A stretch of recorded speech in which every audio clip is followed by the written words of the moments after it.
Identity starts with asking questions that change the neurology of the way we think. We live in a world where we cannot self-reflect. If we do self-reflect, it's seen as a weakness because there's so much telling us actually your identity is kind of in a deficit. You need this, you have to have this. Gabor Mate said that we have three brains. We have our head brain, our heart brain, and our gut brain. A lot of what has been navigated is through the head because we haven't had a moment to actually have access to the gut or our hearts. And when we think about trying to pour into our identity, it's about understanding what is it like to feel. I used to always think when I was younger, if I was to get anything in life, someone else was going to have to give it to me. When I ask my clients what is it they want, it's normally like, well, I really can't define it. And then I unpack it and I said, actually, normally what we want isn't the thing, it's the feeling that's associated with the thing.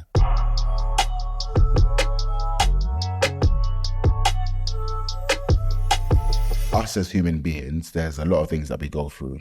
And even something as simple as trying to do an activity or a task for the first time can be very daunting because we make these big pictures in our head about what it means. And even if we think about if we are the right person to do something, that in itself can manifest itself in different ways. And so in your writings and some of your content, you mention a lot like this term called the human condition. And it got me thinking, like, what does it actually mean? Because the word human condition sounds like an illness. Do you know what I mean? That's interesting. And so I'd love to hear you explain a little bit more about that. Yeah. So I often say this, and it's a really wonderful place to start, actually, because the complexity of being a human being is, I suppose, the normalcy of being human and embracing every facet that we were given to our full authenticity. So when I talk about the human condition, I talk about aspects of the way in which we turn up, the way in which we think, the way in which our wants, our desires, all the way to like our relationships, whether that is working for us or is not working for us, whether it's causing us comfort or discomfort. I think that's not the point. The point is to bring these things out because it's all worth learning about.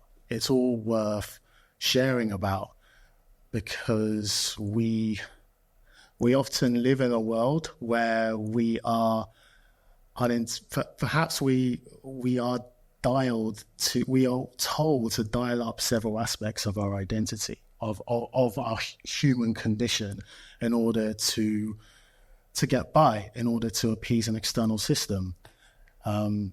So what I mean by the human condition is the ability to embrace the complexity of what it's like to be a human being. Yeah. Quite simply. But it's not simple at the same time. It's about allowing yourself to actually feel that. Yeah, I like that. And I like what you said, because you mentioned identity.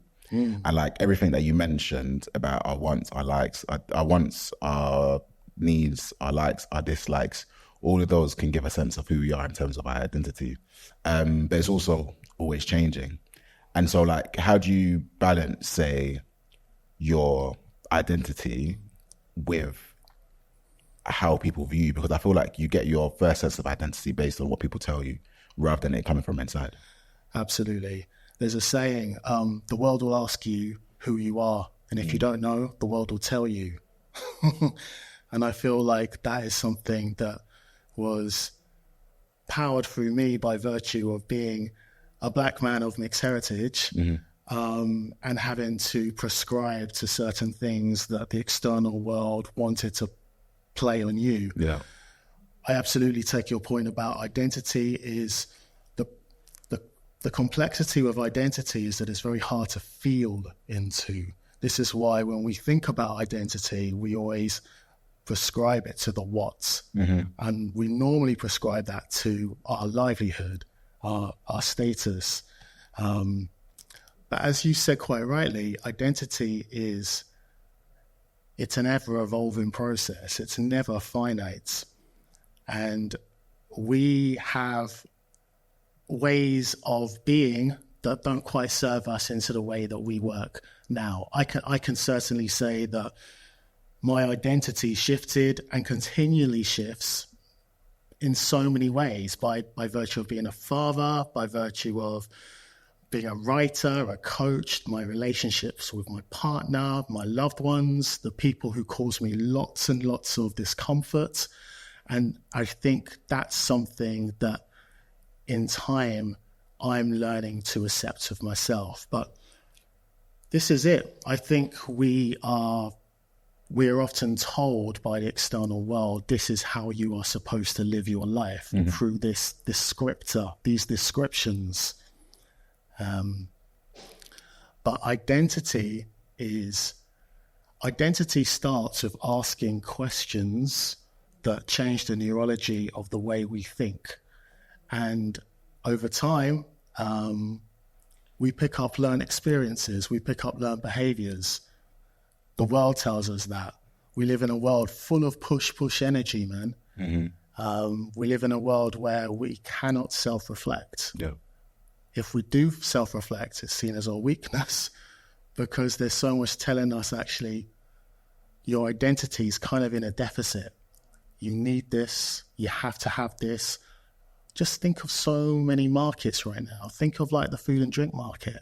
Think about how many ways in which the food and drink market is telling us how to live a life, how to live a balanced life, which it's not.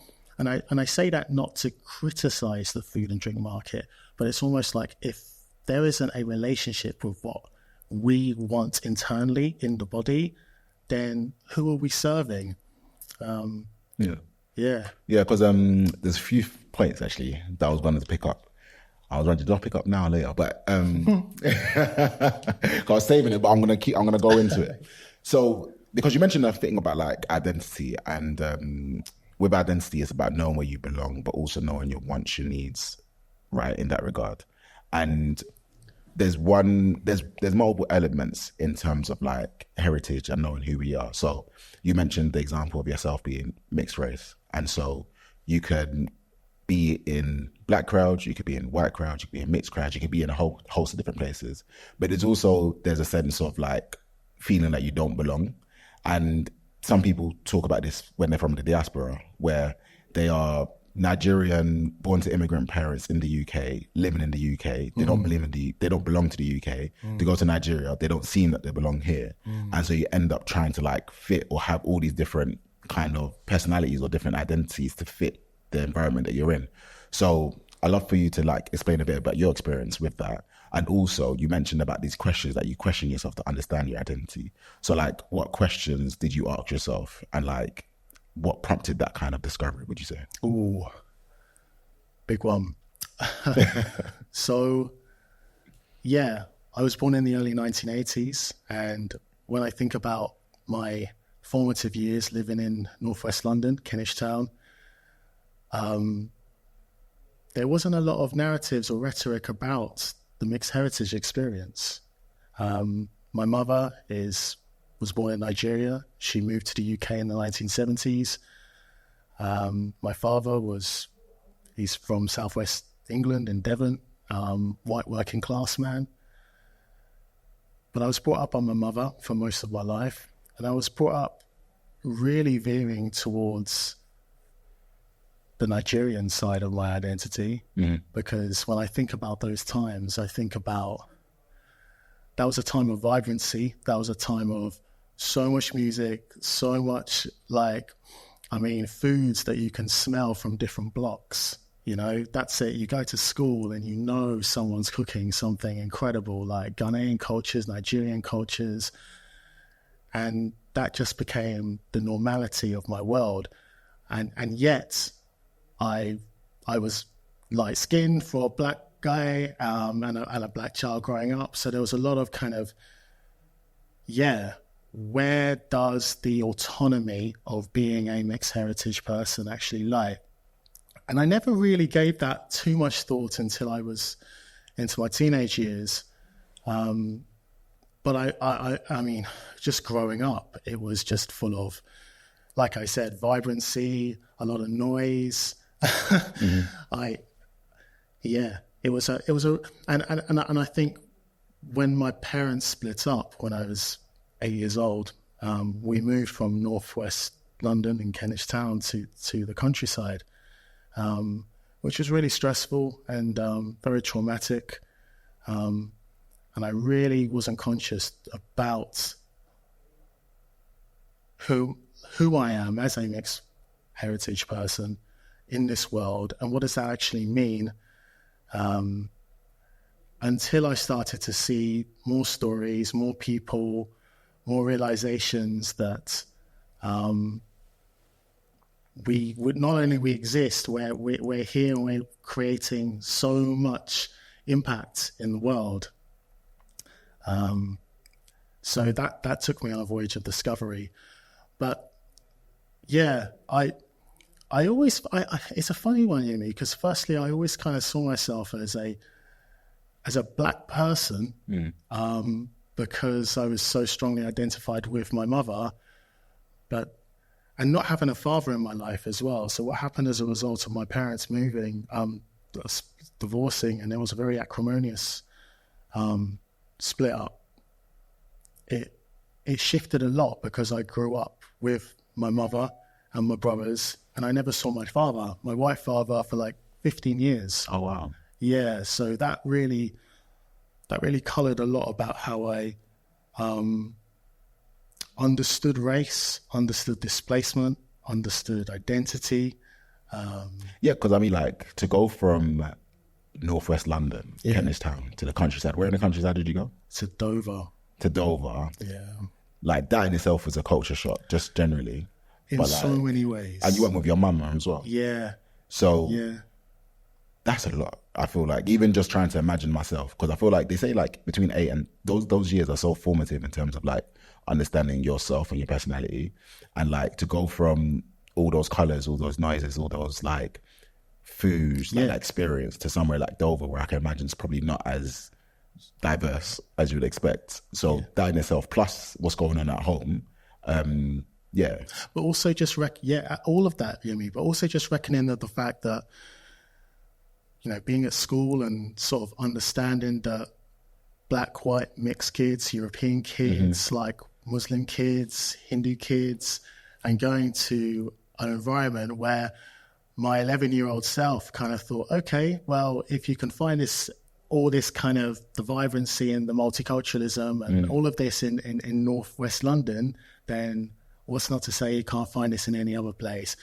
And how wrong was I? Because it was such a wake-up call. It was such a kind of huge shift in the way I kind of saw the world, not just from the fact that like we were the only black family in our entire neighborhood, but B, just like there was a lot of tension and a lot of disruption going on a political level. And I remember there was because Dover's on the port of England, and it's kind of this gateway into the UK, and there was a lot of xenophobia, a lot of racism, a lot of hatred, which was manifested into people going at the end of schools and amplifying their hates and their xenophobia and their racism.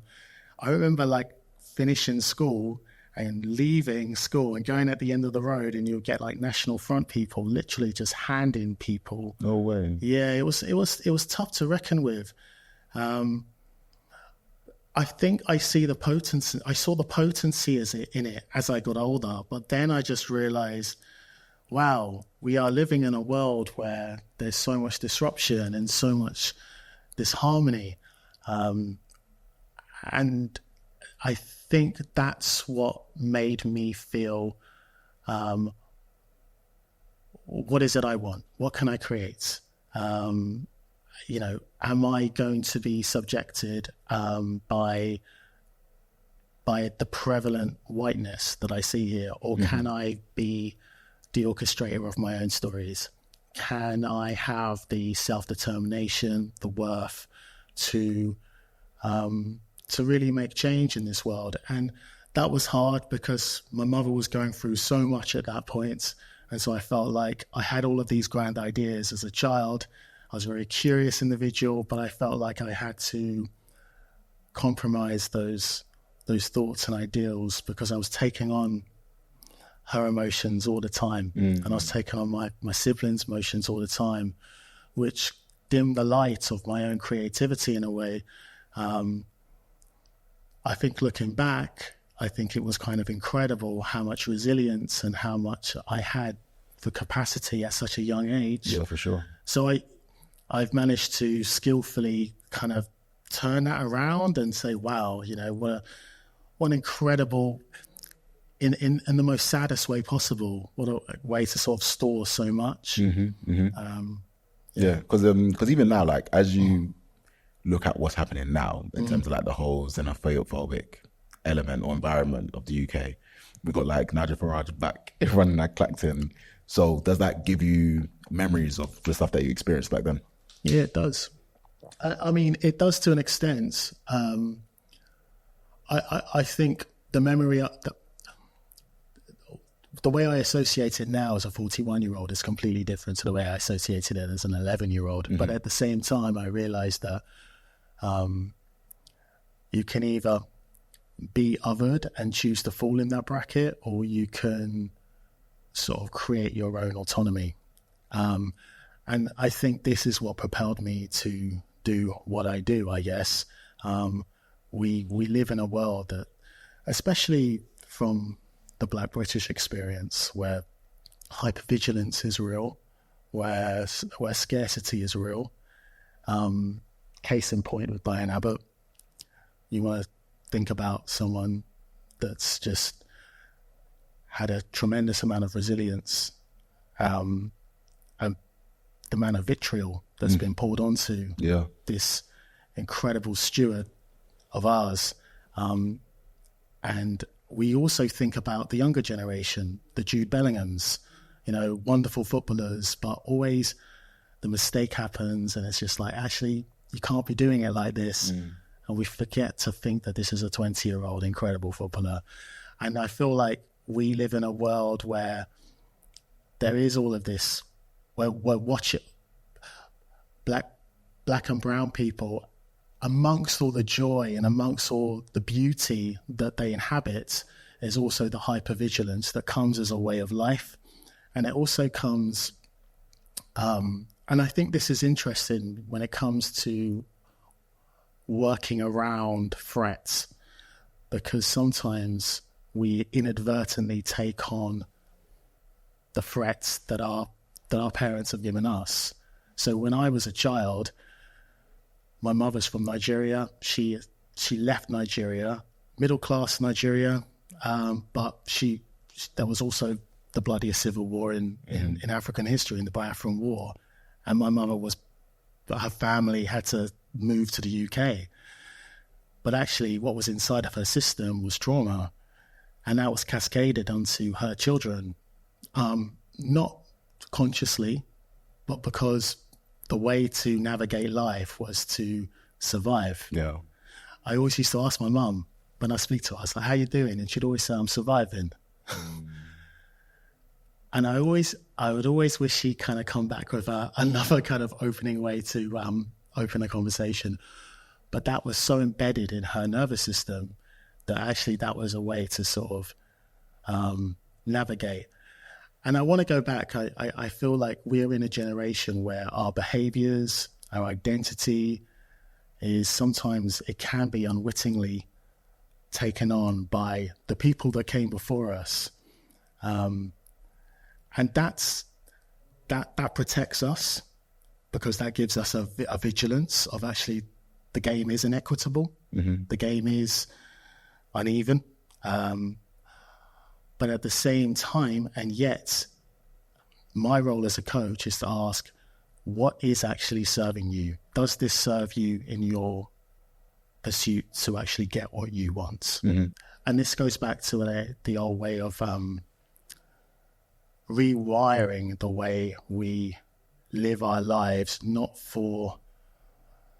because we're just rehashing a systemic way of living our life because our mothers and fathers lived that life. We want to live a life that, irrespective of all the the things that they try to give us in the world, the support systems, it's not about that. It's not a judgment thing. It's more about actually, can you create that journey of yourself, and can you create that journey where you can perhaps ask yourself the biggest question a human being could ever ask ourselves, like what do you want? Yeah. Like, what do you want?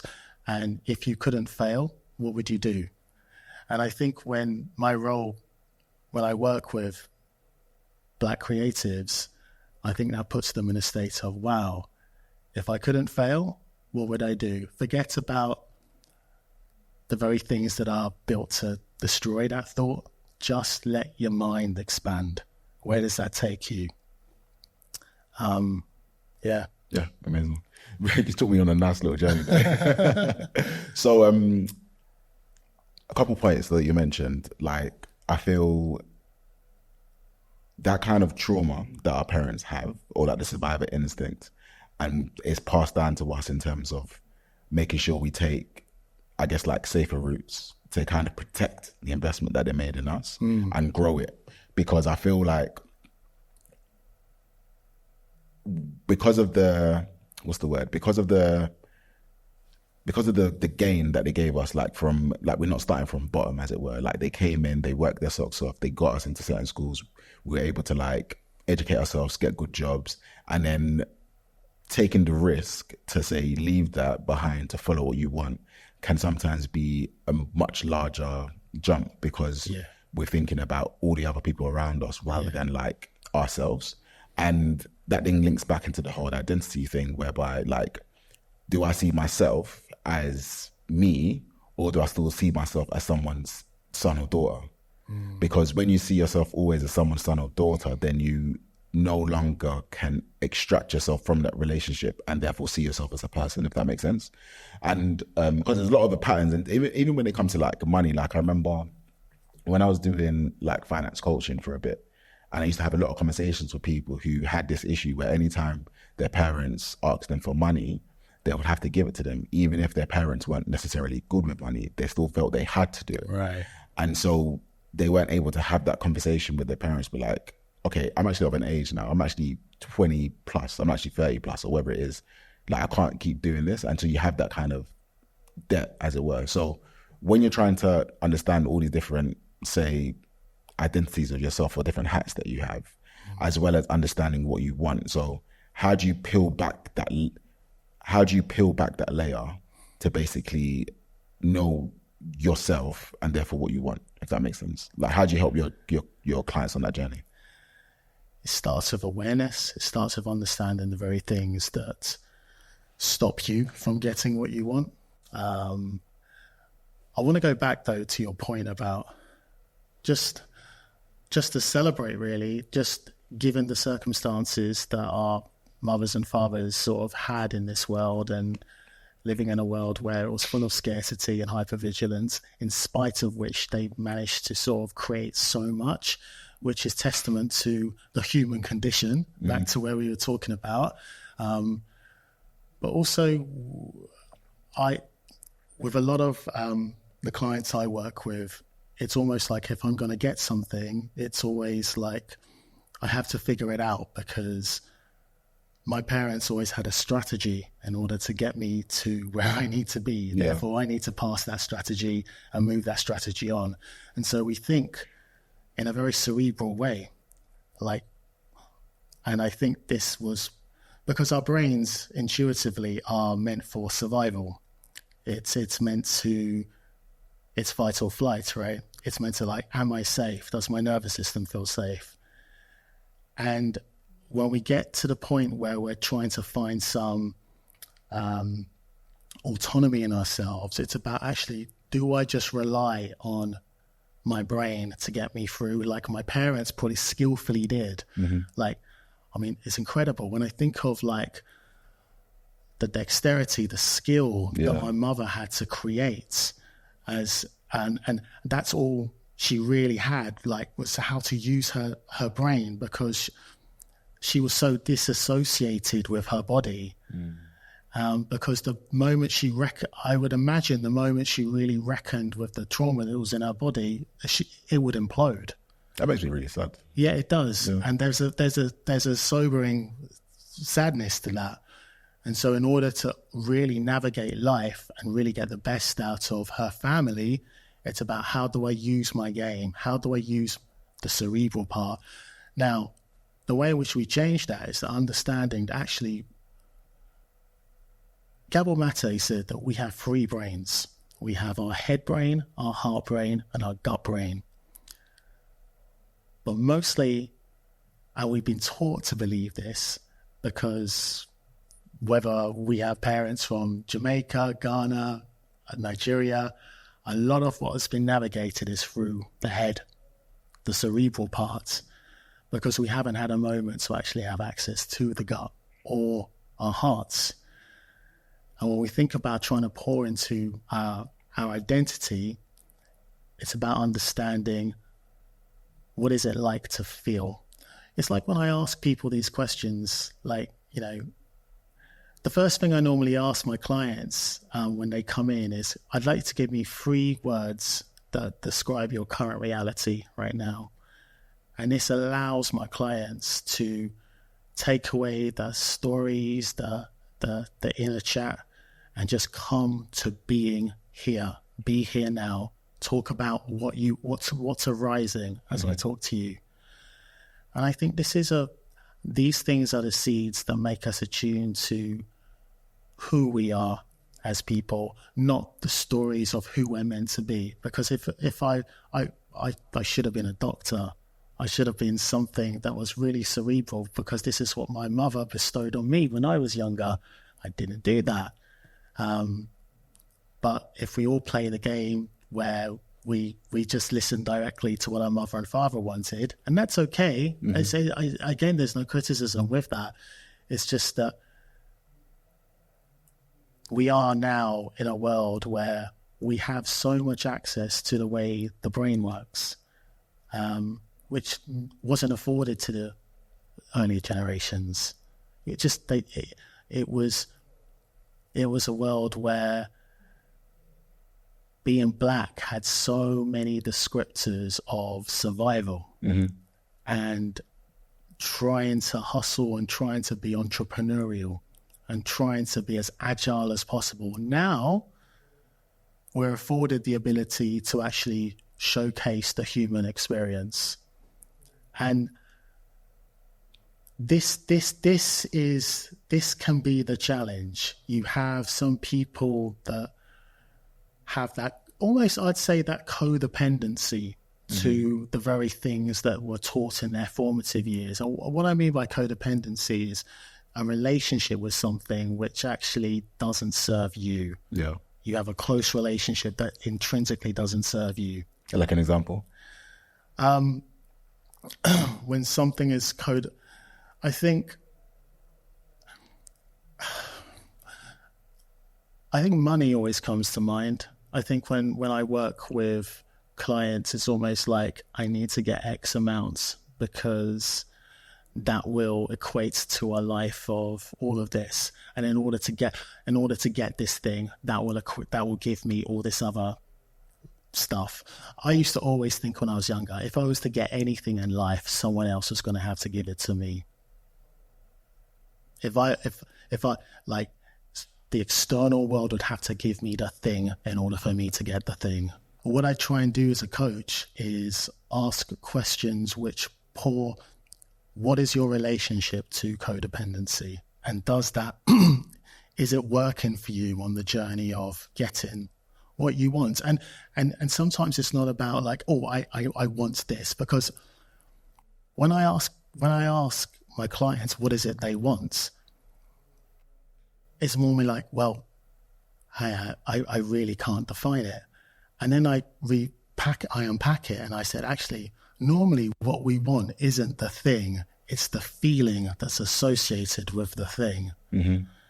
When you get the adulation of people as a broadcaster, as an actor, what does that elicit a feeling of? So I'm really, and for many clients who I work with, this is new. This is, I've had to skillfully navigate life through my head. And now when you're given access to feeling, it's like, what is that? Yeah. Because I wonder, like, with, when you said about surviving, right? And when we want to survive, we use our head. So there's different elements of, like, because some people feel like I'm always surviving. So, like, how can I even remove myself from survival mode in order to feel? Because I wonder if that's what stops people from understanding what they truly want, is because they're in survival mode. So the only thing that they truly want is to feel safe, to feel comfortable. But then when you go the next layer down, then you go into feeling. So then you go through your wants and understanding a type of feeling you want beyond, say, surviving. So yeah, it's like, because I want, like, now that I think about it, and then even what you said as well, like, the only way I would get something is if someone gave it to me. The only way I would survive is if someone rescued me. There's something there. And I just wonder, how do you break out of that, like, survival mode in order to be feeling, in order to know that you don't need anybody?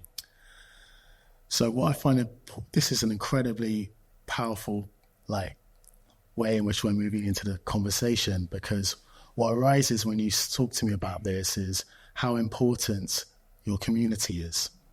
And I often say this, it's, as individuals, we cannot self-regulate. We cannot find ways where we can come back to regulation. We need people that can hold our ideas with love and hold our ideas with, to celebrate and make us healthily accountable as well. And I think, in fact, what I've learned over time and experience is that people that perpetually go into this cycle of survival mode,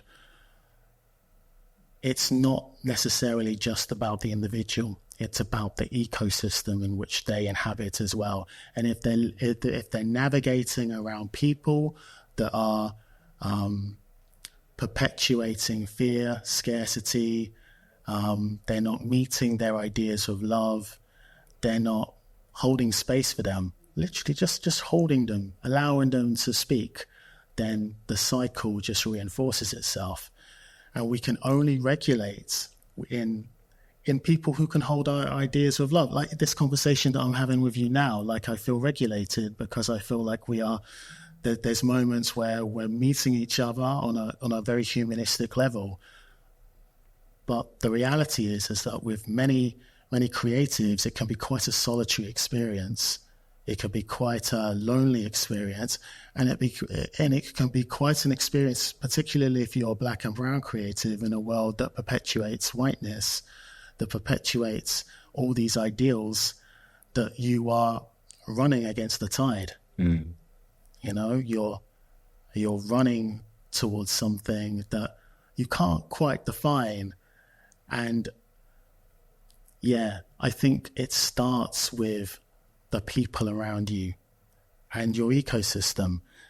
And that's the first, and this is the thing that I've had to reckon with when it comes to friendships and connections, because I'm in a world where shedding, that's the word that comes. Like it's about serving this new iteration of my identity as I'm moving into my life. And in doing so, you're realizing that people that once served you and held you don't do that anymore. And so sometimes we question this. Sometimes on our WhatsApp groups, I realized I was like, these people, like, it's not about these aren't bad people, inherently bad people, but they just don't serve me anymore. And so the question is, how does this work moving forward? How do you move with this? Because you've identified that you have something in your life that feels quite innocuous, like this is a person, but actually they're not giving me the growth or the vitality that's meeting me in this present moment. I've had clients just start off by saying, Simon, I exited a WhatsApp group, and I did that because I listened to my worth. I I wasn't so focused on the feeling of what that person would feel about me. I was focused on how this would make me feel. Does that make sense? It does. Because, oh, yes, it does. Because you're going from a space of, I feel bad because that person's going to feel bad. Yeah. To like, how do I feel? Like, how do I make myself just feel good? So it's like playing to win versus playing not to lose, if that makes sense. Yeah. Because by you not leaving that group, you're playing not to lose because you're going to stay where you are, right? So they're not hurt, you're just okay. Whereas if you do leave, although they may be hurt, they might not even notice that you've left. But you're giving yourself permission to feel much better about yourself because you've given yourself the headspace, as it were. Yeah. Yeah. This is a process. This takes time. I think many learned behaviors have created the way in which we take on the responsibilities and we carry the emotions of other people. Have you heard of the drama triangle? So the drama triangle is how we react as human beings in the face of discomfort, and we normally turn into, sometimes intentionally, sometimes unintentionally, 3 different types of people. We could be the persecutor, we can be the rescuer, and I'm trying to remember the other one, the persecutor, the rescuer, or the savior. I think we can go into these when we feel like, or it's not the savior, I think it's someone, it's just taking on that responsibility to the point where you don't realize what you're doing anymore. You're lost. It's almost like It's the victim. Yeah, the victim. Yeah, so it's the victim, the persecutor, or the rescuer. And I realized that in the face of discomfort, it's taken me a long time to reconcile with this, but I've been the victim. And when I work with a lot of Black creatives, a lot of the Black creatives that I work with come into the conclusion that the system is built to oppress them. So, is that right? Is that a valid feeling? It's a valid feeling. But it's also taken away the autonomy and the decision-making of you that you always had. And it's almost like, if I'm going to navigate a life dictated by the rules and regulations of the external world, well, of course, I'm always going to be thrown from pillar to post. Yeah. Well, what are you going to do about it? So we have been taught, and I think when it comes, we also put so much emphasis on how that other person's going to react. We lose our sense of direction. We lose our sense of, I can't say no because I'm so engrossed with how that person's going to think about me. Yeah. And therefore, that invalidates my feelings. Therefore, that goes into, that feeling is so strong, it makes me compromise my identity, and I can't be that person. We've talked, I mean, this conversation is quite common now. Africa Brooke talks about self-censorship. I call it metaphorical inhalations, where sometimes as Black people, we take inhalations. When I talk about inhalations, I don't talk about physical inhalations. I talk about the things that we compromise in order to, maybe it's the smile that kind of belies our anger. Yeah, with a fake smile. Yeah. Maybe it's the heart palpitations. Yeah. But it's like, and this goes back to reckoning with our human experiences, reckoning with actually who we are now. And this can be the challenge, because we sometimes unwittingly, and I say we, for a lot of creatives, we work by a script, a metaphorical script, in order to get to the thing. And it's hard because... Talk to me a bit about your journey, because obviously you spent a number of years within the creative industry before becoming a coach. Yeah. So were you always, was like being an actor part of your like childhood dream, as it were? Like, how did you kind of fall into that space, would you say? Well, when I think about that, I think about there was lots of rules and regulations as a kid. My mother was very strict, standard Nigerian mother. But for the lack of movement that we had, we couldn't just go across the street and play with the kids. No, my mother wasn't having any of that. It was really like, actually, I'm going to pass on all the ways to keep you safe. Yeah. So what we did as a result is TV was big in the 80s and the 90s. Like, obviously, it was just like you had 4 channels, and I was engrossed by that. That opened my imagination for possibility, that I'm not institutionalized by this council estate that I live in over time. And that enabled me to always ask questions without necessarily knowing the answers to that questions. And I was asking questions that I probably wasn't taught to even ask, which I found as a skill, because I felt like I was just coming into a new version of me. I was always taught as a child, like, you know, when you cry, don't express. And then when it came to acting, I think it was a natural feeling that I had that in school I was, all the things that were kind of given under rules and regulations, I knew that I can come into an incredible way of being by processing emotions I never got to process at home. Because when I'm given a script, or when I'm given like a song to sing, it's almost like I am tuning into something that, has always been there, but I've never had the chance to sort of express it. And I did that consistently, and I realized that this is something I truly love. And I truly feel like I'm feeling like a lot of adulation for it. And that transpired to me going to university and studying creative. I studied drama and theatre studies, and then I just felt like I was in this real amazing presence of Black actors that made me feel like, wow, okay, this is a really powerful movement here. This is a really interesting movement. And by the time I joined Identity in 2006, it almost felt like really radical to have like this majority Black and brown sanctuary where we can just create. I mean, that was radical in 2006 when Femi had coined that. It was almost like, wow, this is unbelievable. This is a moment where we can connect, where we can understand the multiplicity of what it means to be a Black person today. Because were you struggling before you got to that point, would you say? I think so. I don't know about the word struggle, but I think there's always...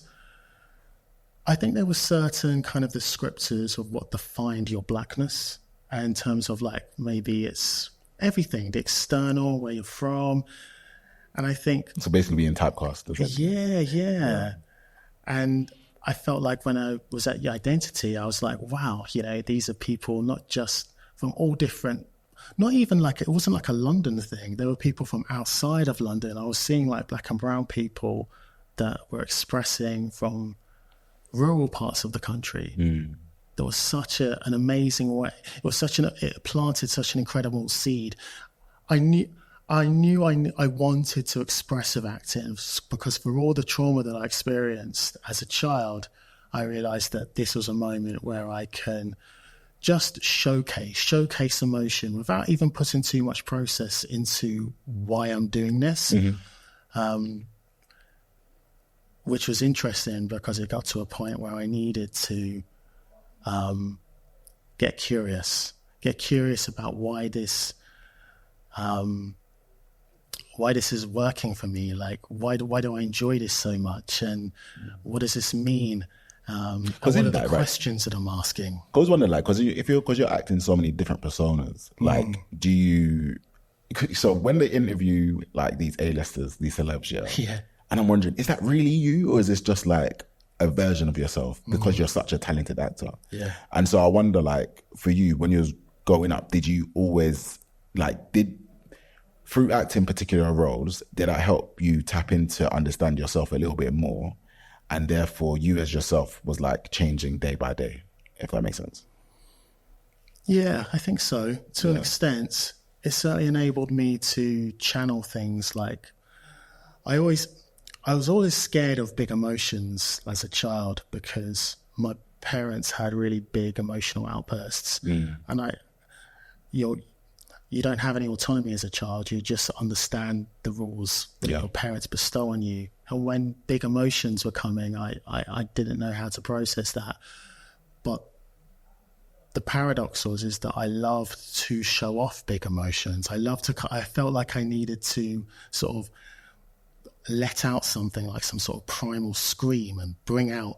And with acting, that gave me that vehicle to really understand, like, the many ways in which you can show off anger and sadness and guilt. And I think that was powerful for my body, because it was a way in which I was coming to heal and understand all the things that I just wasn't given the opportunity to.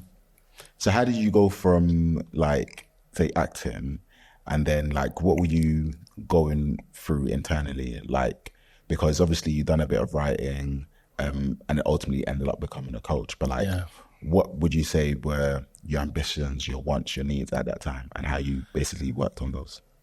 Well, it was such a powerful point in my life. And I think about when I take myself back to being a 22-year-old, a 23-year-old, it was the moment where I reconnected with my father after not being with him for 15 years. My youngest brother connected with him at work. He worked in the very same place that he did 15 years before. So it wasn't like a lot of homework that he had to do. It's almost like we're all creatures of habit, right? Yeah. We kind of just do the thing. But having not seen my father from like 8 years old to 23, and seeing him for the first time and realizing that, oh boy, I've got a lot of things to reckon with. I've got a lot of things to understand. There were so many emotions that were going through my mind, but I realized that it was almost like, how do I stick to the game in terms of how do I stick to the script of being an actor and being called upon and casting calls and everything like that, and have such a huge, like, personal experience that's happened in my life, particularly realizing not only this is your father in your life, this is a white man that you barely knew, that's come back. And I needed time to process that, and I felt that in a paradoxical way that gave me the impetus to slow down,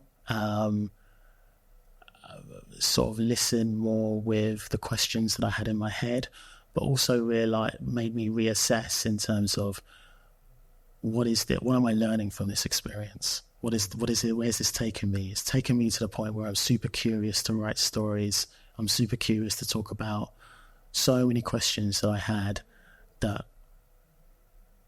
and I think in a really bizarre way, just the reconnection with my father kind of was that catalytic moment that shifted my almost this kind of, there was an almost forensicness with my acting in the sense that I was doing it because my goal was to get spotted by someone. Maybe I'll get that break. Maybe someone will find me and someone will take me to that. But I realized that I was always playing the role of trying to get the validation, trying to get the appeasement. Whereas I felt if I could write my stories and celebrate my ideas, not someone's ideas that's been put on me as an actor, then something might change. And lo and behold, it did. Because that created a world where I just started to write furiously in my mid-20s. And it was so, like, with my father connecting into my life and the relationship that I had with my brothers, all sorts of things. And it made me get really curious about living life as not just as a black man, but also just living life, experiencing like how do you process anger? How do you understand what it means to displacement? What does that mean? And loneliness, like so many things I couldn't quite own. It was almost like this was a common thread. Shame, like when I think about a feeling that really, which I own now, it doesn't own me. Yeah. That's the difference, me. Like a lot of these feelings owned me, and now I have control over it. And when you have control, like when you can see the shame from the outside in, you can write a story. The emotion doesn't put the wool over your eyes. And so I was trying to write stories about people. They were semi kind of like autobiographical, but I needed that for my catharsis. It was like the medicine for my pain when I was writing these stories. And then I realized that I was tapping into an experience that I wanted to open for Black and brown people, that we are not living, that is a systemic way of kind of doing it, like I said, by virtue of what our fathers and our mothers created. No, love that. I feel like when you were telling that story, it kind of reminded me of like like, you know, when you have like sludge in like a pipe or something, and then you're just trying to get rid of all of that sludge, and then the water comes out like clear water. And so it's like the acting at first was you just trying to work with what you have, but then people are just looking at you. But then as you started writing, it's like all the sludge is just coming out. And then now your culture, you got like the clear water just being through, which is just like all your lessons, all your experiences, trying to like, I guess, shine or help other people on that journey. Because I really like the fact that it's your experiences that can be used to help other people in terms of what they're going through.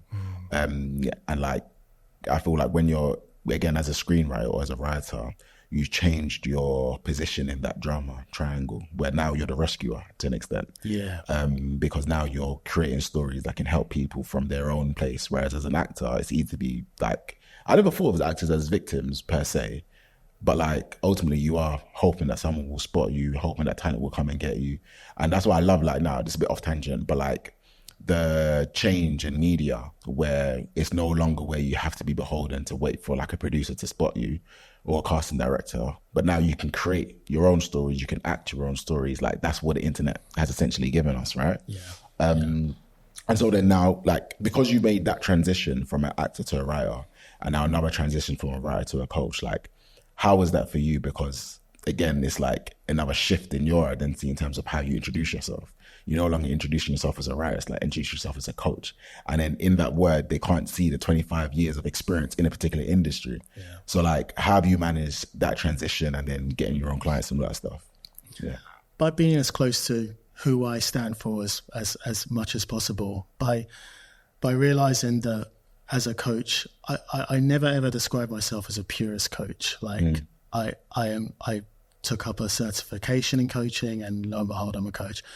Everything that preceded my life, everything that I created as a creative has amalgamated to this version of me as a coach.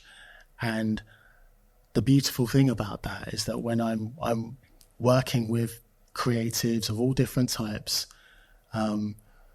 it's not about, because as a coach, I never give advice, I never prescribe advice, but I always have the capacity, and I try to have the capacity to ask questions that can help shift that creative, because there's a lived and learned experience in being a writer and being an actor.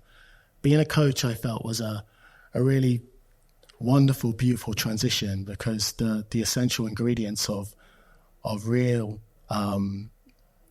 like wonderful coaching, really strong coaching, is the ability to hold space, the ability to ask questions that just shift our habitual ways of thinking, and the ability to celebrate, the ability to shine, and the ability to see people's potential in a way that we may never have reckoned with before in our lives.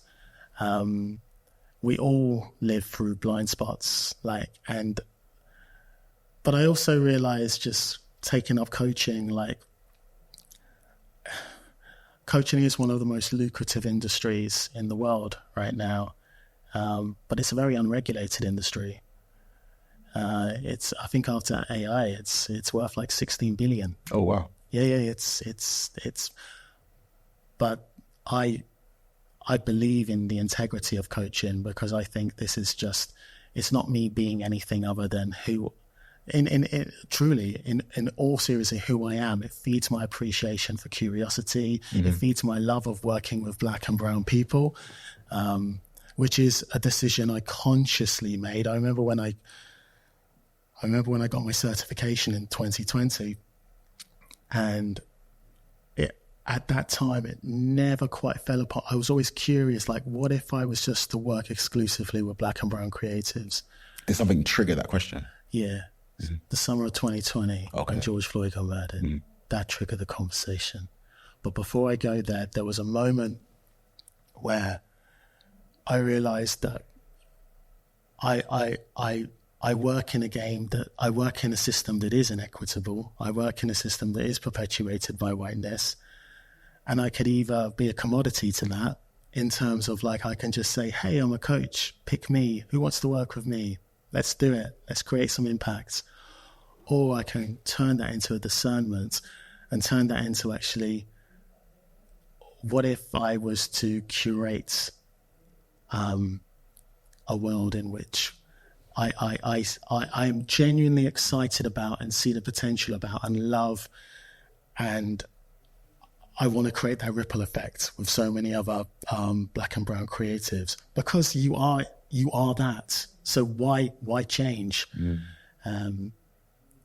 And then the summer of 2020 almost just reckoned with me, in the sense actually this isn't even just a possibility, because this is a thought I've just been navigating in my head more and more. And my first thought was, I admit it, what will people say as a reaction to that? Oh, you just what? And I think, well, my first feeling was, well, why the hell not? But this is, I go back to the moment where I was back in Identity Drama School, and I realized that what a safe space, what an incredible space. And here we are in 2024, still sadly fighting for those spaces of inequity, those seats on the table. And I it's sad to say we're still fighting for it, but that's still the facts for the way it is. And I really just want to go out there and try to listen and really push their human experience as much as possible in a boundless way. A really important way that helps me connect more to their authentic self is to move and to be in nature. Nature has given me so much. Nature is the foundation, I believe, for boundless opportunity and boundless possibility. I also believe that nature can be like green space and outdoor space, but nature is also the human expression. And I've always had a very complex relationship with nature. Like growing up, I was told by my mother, don't play football after dark at this time, come back. If you're going to come back from home, don't go down this field, all these rules and regulations.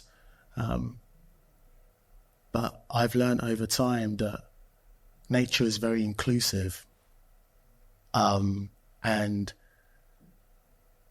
it has really regulated my nervous system, and I've used it to help other people, other creatives feel regulated as well. Yeah, because even you said that with rejection, because I feel like if you're in the creative industry, Yeah. you're going to be facing rejection like every single day. Like your ideas will get rejected. Like you probably need to hear like thousands of no's before you get one yes. And then dealing with that rejection and understanding that they're not rejecting you as a person. It's just the idea is not necessarily for them.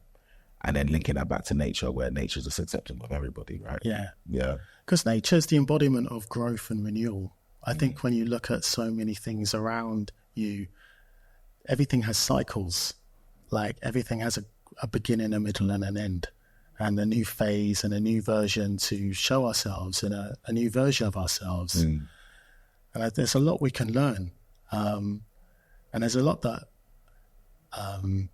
and I also think that there's something powerful about the reclamation of black and brown energy and spaces and presence around nature, because nature is ancestral. Nature is the ability where we can play, we can move. Like I said, the brain's first function is to survive. The brain's second function is to move. And when we move, we take ourselves out of these very habitual ways of thinking, these systemic ways of thinking.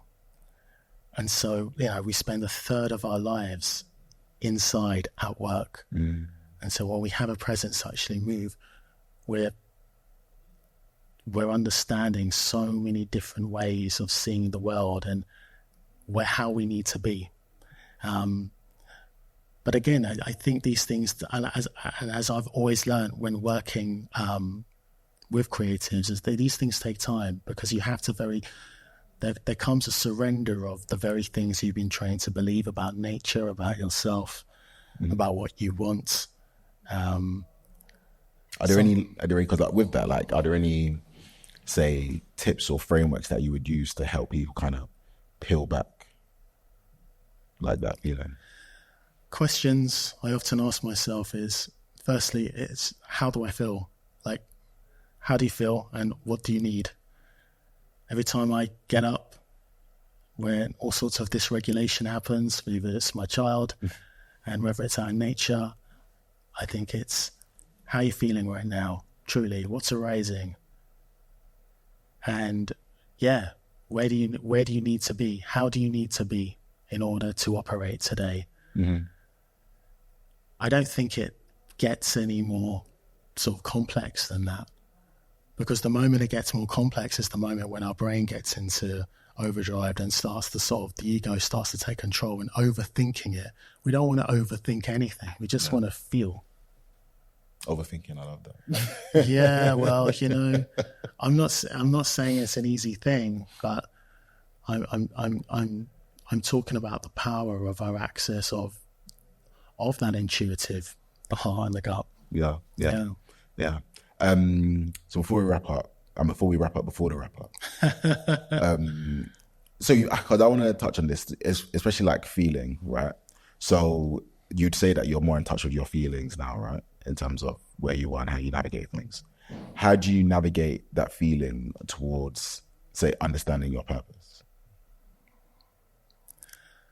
The way in which I normally navigate it is by put it in words, trying to write down without any sense of, it doesn't need to be coherence. It needs to be actually, what's the story of your mind right now? And I've took this upon myself for many years to have a moment which I dedicate for myself. And when it comes to purpose, it's like, actually, what do I crave? What do I desire? Like, what is stopping me from getting what I want? What is the one thing that could radically sort of like shift my mood right now? And so all these kind of almost basic questions that I ask myself can create a whole new perspective on how I see purpose in my day. Because purpose isn't something that is affixed for, my purpose will be here, and in 6 months' time, my purpose is still the purpose it was. And that's okay, man. Like, purpose will shift depending on, the people who we connect with, opportunities are everywhere. Opportunities are everywhere in the connections that we make. And that has a huge say in how we want to be and how we can get there. So, yeah, always just try and put pen to paper. On that scarcity piece as well, because I feel like sometimes we forget that opportunity is everywhere, especially if you're like the one of only, like maybe like you're the only black person in a certain space. And that again goes back to like when you're in these predominantly like non-black or non-brown spaces where you feel like you're the only one. And then if there's another one of you, do you view them as competition?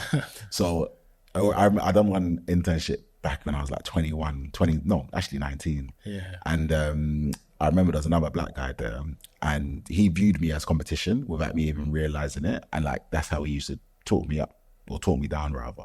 Whereas my mentality was like, we're both here, let's just try and support each other. Lo and behold, in the internship, he didn't get an offer, I did.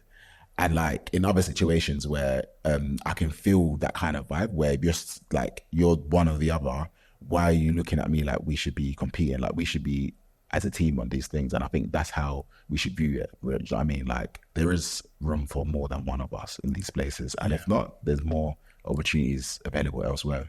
Yeah. Yeah, no, well put. I think there's a bigger question at play in terms of the macro environment that plays a part in the dynamic between two black people that feel like, you know, what's the dynamic between us? We must fight. Yeah. But also there's all sorts of patriarchal systems that we abide by. There's all sorts of, it's a complex one, isn't it? And it's all down to learned behaviors. And are we prepared to let go of our learned behaviors as a way to serve us? No, I totally agree. So I had a couple quick fire questions for you. Yeah. Thank you so much. My pleasure. You are welcome. So first question, what's the piece of advice that people hear all the time or you hear all the time, but you actually think it's bad advice? Okay. What arises when you say that is you've got time. Time goes, time flies. But it's not like I dislike the term, you have time. I think it takes away our ability to live here in the present moment. And I believe everything we do today has an impact on the way in which we live. Even the most innocuous things, even the conversations, the meetings, it plays a part. So when people say you have time, I think it kind of robs us of our ability to be present and to be here now and to love now and to connect with more people who you want to connect with. Because